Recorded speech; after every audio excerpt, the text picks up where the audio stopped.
Hello students, हमने BSc second year physics first की unit 3 start करी है ऊष्मागतिकी के नियम।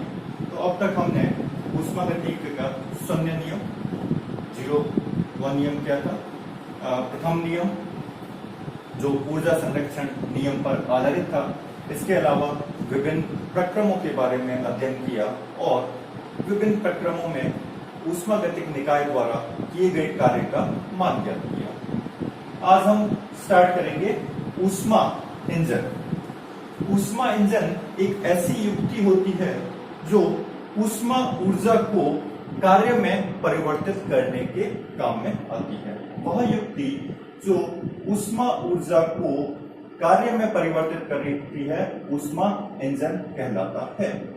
ऊष्मा इंजन के लिए ऊष्मा की आवश्यकता होती है, तो सर्वप्रथम हमें एक ऐसे स्रोत की आवश्यकता होगी जिससे हम ऊर्जा को ग्रहण कर सकें। इसके पश्चात ऊष्मा को कार्य में परिवर्तित करने के लिए हमें कार्यकारी पदार्थ की आवश्यकता होती है जो ऊष्मा को ग्रहण कर कार्य में परिवर्तित कर सके, या यांत्रिक मैकेनिज्म, यांत्रिक संरचना की आवश्यकता होती है जो ऊष्मा को कार्य में परिवर्तित करता है। और तीसरा इंपॉर्टेंट पार्ट कि बची हुई ऊष्मा जिसको कार्य में परिवर्तित नहीं किया जा सकता, उसको कार्यकारी पदार्थ सिंक को ट्रांसफर कर दे, सिंक को रूपांतरित कर दे दे, तो उसके लिए हमें ऊष्मा सिंक की आवश्यकता होती है। तो किसी भी ऊष्मा इंजन के लिए 3 इंपॉर्टेंट भाग होते हैं, 3 इंपॉर्टेंट पार्ट होते हैं। सबसे पहले आ गया ऊष्मा स्रोत,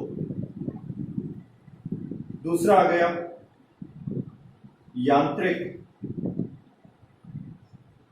व्यवस्था या कार्यकारी पदार्थ, और तीसरा आता है ऊष्मा सिंक। ऊष्मा स्रोत T1 टेम्परेचर यानी उच्च ताप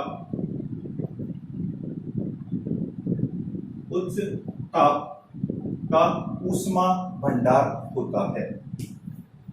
ऊष्मा स्रोत जो है T1 ताप या उच्च ताप पर एक ऊष्मा भंडार होता है जो कार्यकारी पदार्थ या कार्यकारी व्यवस्था को ऊष्मा प्रदान करता है। तो इसके लिए एक इंपॉर्टेंट प्रॉपर्टी, एक मूलभूत गुण यह भी होना चाहिए कि इसका ताप नियत रहे, यानी यह ऊष्मा देता है लेकिन ऊष्मा देने के पश्चात भी इसकी टेम्परेचर जो है, ताप है, वो नियत रहना चाहिए। तो इसके लिए ऊष्मा स्रोत की एक इंपॉर्टेंट प्रॉपर्टी या गुण जो आवश्यक होता है, जिसको कहते हैं अनंत ऊष्मा धारिता। अनंत ऊष्मा धारिता अर्थात कुल मिलाकर ऊष्मा स्रोत की प्रॉपर्टीज क्या हो गई? ऊष्मा स्रोत उच्च ताप पर एक ऊष्मा भंडार है जो कार्यकारी पदार्थ या यांत्रिक व्यवस्था को ऊष्मा देता है। इसके साथ साथ ऊष्मा स्रोत की ऊष्मा धारिता अनंत होती है, जिसके कारण ऊष्मा देने के पश्चात भी इसका ताप नियत बना रहता है। दूसरा पार्ट है यांत्रिक व्यवस्था और कार्यकारी पदार्थ। यांत्रिक व्यवस्था स्रोत से ऊष्मा ग्रहण कर उस ऊष्मा के कुछ भाग को कार्य में परिवर्तित करता है। वह व्यवस्था है यांत्रिक व्यवस्था। और कार्यकारी पदार्थ जो ऊष्मा ग्रहण करने के पश्चात इस ऊष्मा को कार्य में परिवर्तित करती है। इसके पश्चात बची हुई ऊष्मा जिसको कार्य में परिवर्तित करना संभव नहीं होता, उस बची हुई ऊष्मा को सिंक को ट्रांसफर करता है, सिंक को रूपांतरित कर देता है, हस्तांतरित कर देता है। तो सिंक निम्न ताप T2 पर निम्न ताप पर एक ऊष्मा भंडार है। इसकी ऊष्मा धारिता भी अनंत होती है। अनंत ऊष्माधारिता के कारण यह कितने भी ऊष्मा ग्रहण कर ले या दे दे तो इसके ताप में कोई परिवर्तन नहीं होगा। तो इसलिए इसकी ऊष्माधारिता होगी अनंत। तो ऊष्मा सिंक भी अनंत ऊष्माधारिता का ऊष्मा भंडार है जिसका ताप निम्न ताप T2 के तुल्य होता है। यह कार्यकारी पदार्थ या यांत्रिक व्यवस्था द्वारा बची हुई ऊष्मा जिसको कार्य में परिवर्तित नहीं किया जा सकता है ग्रहण कर लेता है और यांत्रिक व्यवस्था पुनः अपनी प्रारंभिक अवस्था में आ जाता है। अब इसके साथ हम इसकी कार्यविधि को समझने की कोशिश भी करेंगे। कार्यविधि को समझने के लिए हमने एक स्कीमेटिक डायग्राम प्लॉट करते हैं। तो हमारे पास 3 पार्ट हैं। सबसे पहले ऊष्मा स्रोत जिसका ताप है T1 केल्विन, सिंक जिसका ताप है T2 केल्विन और तीसरा यांत्रिक व्यवस्था।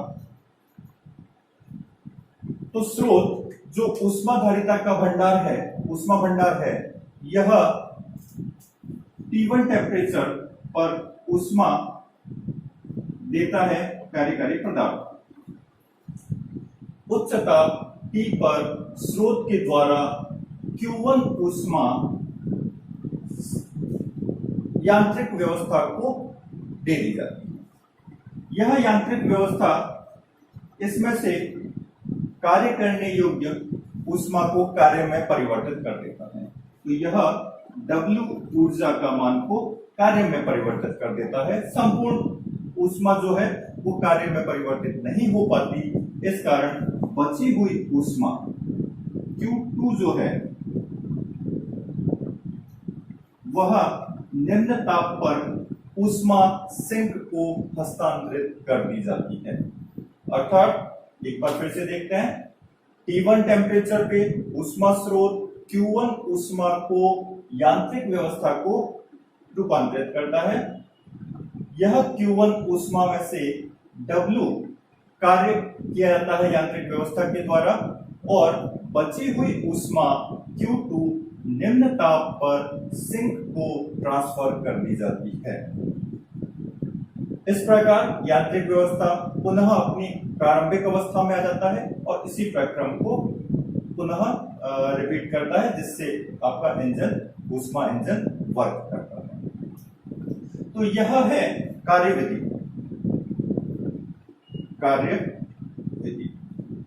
इस कार्यविधि में Q1 ऊष्मा स्रोत से कार्य व्यवस्था को दी जाती है। कार्य व्यवस्था ये कार्यकारी पदार्थ कार्य करने के पश्चात बची हुई ऊष्मा को सिंक को ट्रांसफर करता है। अब किसी भी इंजन या किसी भी युक्ति के लिए उसकी एफिशिएंसी या उसकी गुणवत्ता नोट करने के लिए एक पैरामीटर डिफाइन करते हैं। यहां पर भी हम एक पैरामीटर डिफाइन करते हैं, एफिशिएंसी पैरामीटर, जिसको दक्षता गुणांक कहते हैं। दक्षता गुणांक एक ऐसा गुणांक है जो स्रोत के द्वारा ली गई ऊष्मा के कितने भाग को यह कार्य में परिवर्तित कर पाता है, वह उस ऊष्मा इंजन की दक्षता कहलाती है। तो ऊष्मा इंजन की दक्षता को हम डिफाइन करते हैं किसी भी ऊष्मा इंजन द्वारा किए गए कार्य, ऊष्मा इंजन द्वारा किया गया कार्य और स्रोत से ली गई ऊष्मा का अनुपात। ऊष्मा स्रोत से ली गई ऊष्मा का अनुपात और प्रतिशत में ज्ञात करना है तो इसको 100 से गुणा कर देते हैं। कार्य कितना किया जा रहा है, W अपॉन स्रोत से ऊष्मा ली जा रही है Q1 इंटू 100। तो ये एफिशिएंसी का फॉर्मूला है। एफिशिएंसी के फॉर्मूले या इसका मान ज्ञात करने के लिए हम एक बार फिर से देखते हैं। Q1 ऊष्मा स्रोत ने कार्य व्यवस्था या कार्यकारी पदार्थ को दी। इसके पश्चात इसने W कार्य किया और रिमेनिंग एनर्जी सिंक को ट्रांसफर कर दी। तो ऊष्मा गतिकी के प्रथम नियम से निकाय को दी गई ऊष्मा उसकी आंतरिक ऊर्जा में वृद्धि और किए गए कार्य के तुल्य होता है।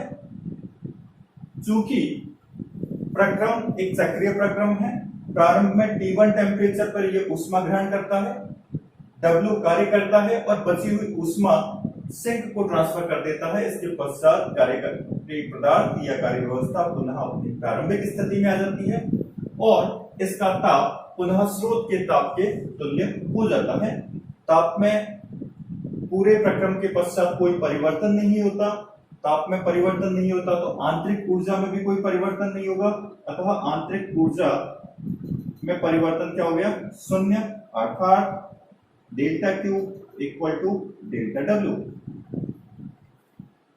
यानी स्रोत को दी गई कार्य ऊष्मागतिक निकाय को दी गई ऊष्मा कार्य के इक्वल होगी।